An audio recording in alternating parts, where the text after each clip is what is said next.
They didn't know I knew. But I knew everything. I knew they had history. I knew they crossed a line. And I knew that every time he smiled at me like a brother, he was hiding a secret he hoped I'd never dig up. My name's Chris, 32. And this is the story of how my best friend married the only woman I ever truly loved.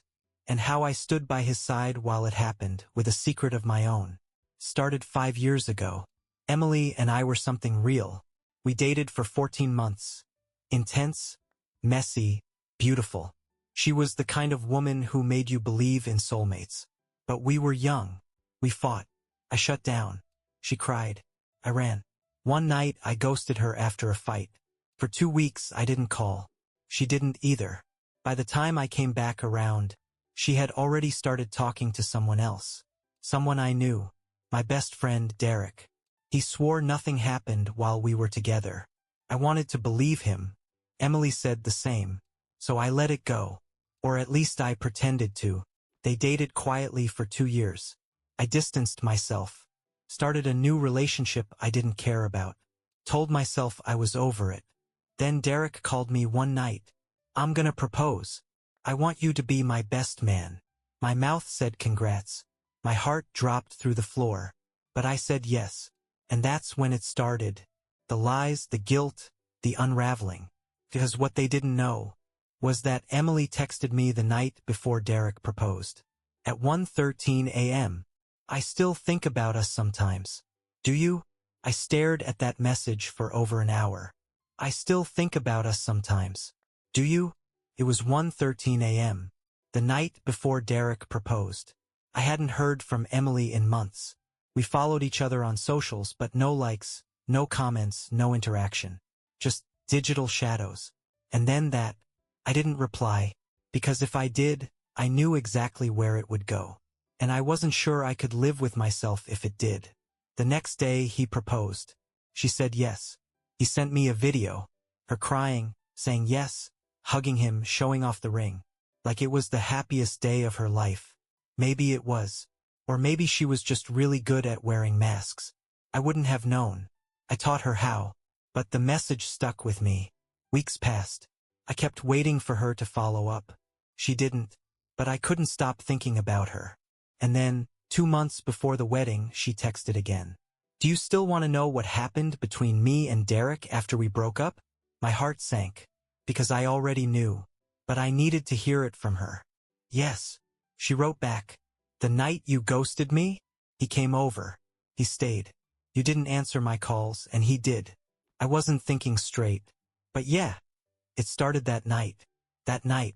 While I was walking circles in the rain, hating myself for what I said, she was in his arms. And he never told me. I didn't sleep that night.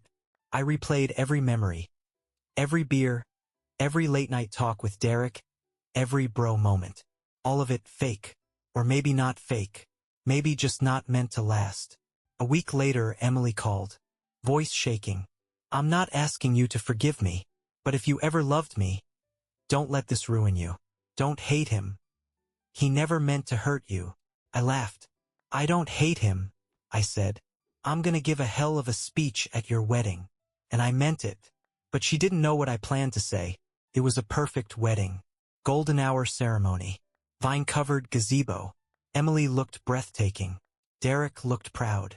I stood there in a charcoal suit, watching them promise forever, knowing what really started there always. And then, the mic was passed to me. Best man. Oldest friend. The guy who knew too much. I walked up slow, palms sweating, every eye on me. Emily's eyes were begging, not pleading, just quietly terrified. Derek? He smiled like a man who had everything. I started soft. When Derek and I met in high school, I knew we'd be friends forever. Not because we had everything in common, but because we didn't have to pretend. Everyone chuckled. I let them. Let the tension build. He was the one I called when I failed my driver's test. He was the one who bailed me out when I lost my job. And he was the one I called when I met the love of my life. The room quieted. She broke my heart, by the way, but Derek was there. Emily's eyes glassed over. She knew what was coming, but she didn't move. He listened. He never judged, never told me anything, even when he had everything to tell. Now Derek was frowning. I looked straight at him. I'm not going to ruin today. You already did that for me years ago. Dead silence. But I'll say this, man. I hope you look at her every day and remember what it cost. Not just for me, but for the version of yourself you used to be before you crossed that line. I raised the glass. To lies, to loyalty, and to loving someone enough to let them destroy you twice. I drank, walked off the stage, and out the door. They didn't follow me. I didn't expect them to. But when I got home, Emily had texted. You still loved me, didn't you? I stared at the screen for a long time. Then typed. I still do. That's the problem. After the wedding, I disappeared. Not literally, but I stopped being reachable. I didn't return calls. I deleted her number. Changed jobs. Moved across the city. The only thing I couldn't change was the way she still lived inside me. The first time I saw her again was 5 months later. In a grocery store. She was holding a watermelon and orange juice. I had a 6-pack in silence. She saw me. Smiled soft, hesitant. Hi. Hey. Pause. Have you been? Better. And it was true. Not because I'd forgotten her, but because I'd finally stopped destroying myself over the fact that she chose someone else. A few weeks later, I got a letter. Handwritten. In her script. Thin, like an apology that showed up too late. You were right. About everything. I loved you. I still do. But I didn't know how to love someone I hurt. And I didn't think I deserved to be loved by the one I betrayed. If there's a version of us out there in some parallel world, I hope we made it. I hope we're okay. I didn't write back. Not because I didn't want to, but because there was nothing left to say. It's been 2 years. I heard they broke up. I didn't feel satisfaction. I just felt done.